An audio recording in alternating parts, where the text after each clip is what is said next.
The country of Serbia is incredibly diverse. For example, when you go to the southern regions of the country, people typically have higher levels of Balkan and Mediterranean ancestry. And when you head towards the north, you detect higher levels of Northern European and Slavic-related admixture. What's really interesting about the Serbian genome is that they are a mix of the three medieval populations that contribute to most Balkan populations. We are going to look at the Serbian DNA through a variety of different time periods to understand who they are from a genetic perspective. Over here, I've got a Stone Age DNA breakdown of the average Serbian genome. Interestingly, what we see is that 3% of their DNA is Western hunter-gatherer derived.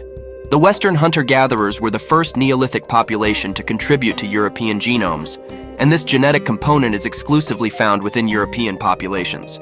As a matter of fact, many Western hunter-gatherer fossils are scattered all across Serbia, and Serbia itself plays a very important role in the development of many Neolithic cultures, such as that of the Iron Gates culture. But if you look closely at this breakdown, around 55% of their DNA is Anatolian Neolithic farmer-related. That's because around 8,000 years ago, there was yet another migration. This time, it was characterized by agriculturalists originating from Anatolia, migrating into the Balkans. These Anatolian Neolithic farmers were the first people to introduce agriculture into Europe. When they entered the Balkans, they mixed with the Western hunter-gatherer populations to form a new genomic component known as early European farmer.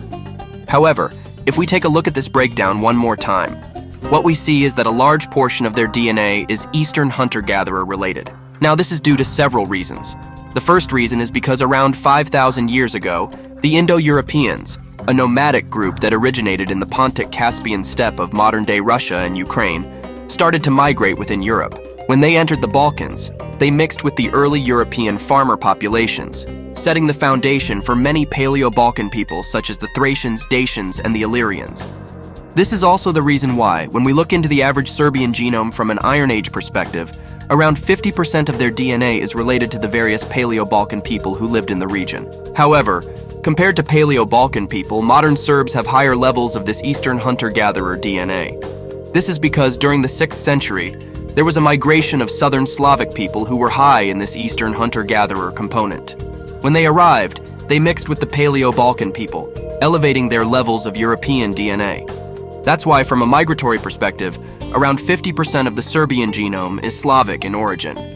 Now, a question I get asked all the time is, did the Turks impact the Serbian genome? Now, the Ottoman Empire ruled over Serbia for several centuries, but this period saw a limited amount of genetic exchange between the Serbians and the diverse groups under Ottoman rule, leading to minor genetic influences. Turkic DNA, if ever detected, only reaches levels as high as 2% in the average Serb. While Serbians have a diverse genetic history, it's essential to understand that being Serbian isn't solely about genetics. It's a shared language, culture, traditions, and history.